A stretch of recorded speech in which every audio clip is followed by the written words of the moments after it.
तो दरअसल चेतन आनंद के पिता और पूर्व सांसद आनंद मोहन ने चिराग पासवान पर निशाना साधा था। उन्होंने चिराग पासवान के राजनीतिक रुख पर सवाल उठाए थे, जिस पर चिराग पासवान ने पलटवार किया। सुनिए चिराग पासवान ने क्या कुछ कहा था। के तौर पर कांग्रेस दल भी शामिल है।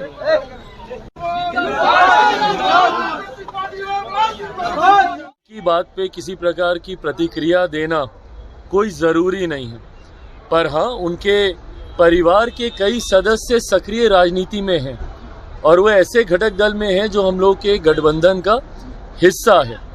ऐसे में सुझाव बस इतना देंगे, जिनका आप जिक्र कर रहे हैं वो हमारे मुख्यमंत्री जी की कृपा पर जेल से वो बाहर आए हैं और किस संगीन आरोप में वो जेल के अंदर थे। ऐसे में पुनः उसी समाज से आने वाले लोगों पर, जिस समाज के ऊपर उनके ऊपर आरोप लगे थे, पुनः उसी समाज के लोगों पर जब वो एक उंगली उठा रहे हैं कि उन्होंने किसका साथ दिया नहीं दिया, मैं बस उनको इतना सुझाव दूं कि वो खुद एक राजनीतिक परिवार से आते हैं, भले खुद सक्रिय राजनीति में नहीं हो, पर उनके परिवार के सदस्यों को आगे भी चुनाव लड़ना है, सब करना है। ऐसे नाम लेकर पासवानों के ऊपर इस तरीके से उंगली उठाना, पासवान समाज के ऊपर इस तरीके से उंगली उठाना, मुझे नहीं लगता कि गठबंधन में, क्योंकि उनके परिवार के सदस्य हैं, ये उचित है। छोटे से शीतकालीन सत्र में भी सत्ताधारी दल और विरोधी दल में कई मुद्दों पर तीखी तकरार देखने को मिल रही है।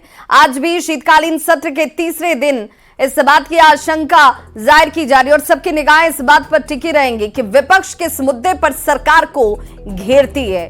इसी सबके बीच आज नीतीश सरकार जो है बिहार विधानसभा में दो महत्वपूर्ण विधेयक भी पेश करने वाली है, जिसमें पहला बिहार खेल विश्वविद्यालय संशोधन विधेयक 2024 होगा और दूसरा बिहार सरकारी परिसर आवंटन संशोधन विधेयक। दोनों ही विधेयक बेहद महत्वपूर्ण माने जा रहे हैं। विधानसभा से आज की कार्यवाही से जुड़ी पूरी जानकारी दे रहे हैं न्यूज़ 18 संवाददाता आनंद अमृतराज। बिहार विधानसभा के शीतकालीन सत्र का आज तीसरा दिन है और आज भी सरकार, सत्ताधारी दल और विपक्ष के बीच में कई मुद्दों पर गर्मागर्म बहस होने की पूरी संभावना है। कल जब सदन की कार्रवाई शुरू हुई तो नेता विरोधी दल तेजस्वी यादव ने आरक्षण का दायरा बढ़ाने का मुद्दा उठाया और जिसके बाद सरकार ने भी जवाब देने की पूरी कोशिश की, लेकिन मामला काफ़ी तूल पकड़ गया और सत्ता पक्ष और विरोधी दल के बीच में काफ़ी हंगामा हुआ और जिसके बाद तेजस्वी यादव ने सरकार पर गंभीर आरोप लगाते हुए वॉकआउट भी किया था। आज भी जब सदन की कार्रवाई शुरू होगी तो उम्मीद है कि विपक्षी पार्टी कोई न कोई बड़ा मुद्दा उठाकर सरकार को घेरने की पूरी कोशिश करेगी और सरकार की तरफ से भी जवाब देने की कोशिश की जाएगी। लेकिन इसी बीच में बिहार विधानसभा में दो महत्वपूर्ण विधेयक भी पेश होना है। बिहार खेल विश्वविद्यालय संशोधन विधेयक 2024 और बिहार सरकारी परिसर आवंटन संशोधन विधेयक भी पेश किया जाएगा। सरकार ने ये दो महत्वपूर्ण विधेयक इस सत्र में लाने की घोषणा की थी और दोनों विधेयक आज पेश किया जाएगा। लेकिन नजर इस बात को लेकर टिकी रहेगी कि आज विपक्ष किस मुद्दे पर सरकार को घेरने की कोशिश करती है और सरकार उसका क्या जवाब देती है। लेकिन शीतकालीन सत्र छोटा भले ही हो, लेकिन सरकार ने कुछ महत्वपूर्ण विधेयक पेश करके अपनी मंशा भी साफ कर दी है और विपक्ष भी इस छोटे सत्र पे अपने मुद्दे उठाकर सरकार को घेरने में कोई कोताही बरतने को तैयार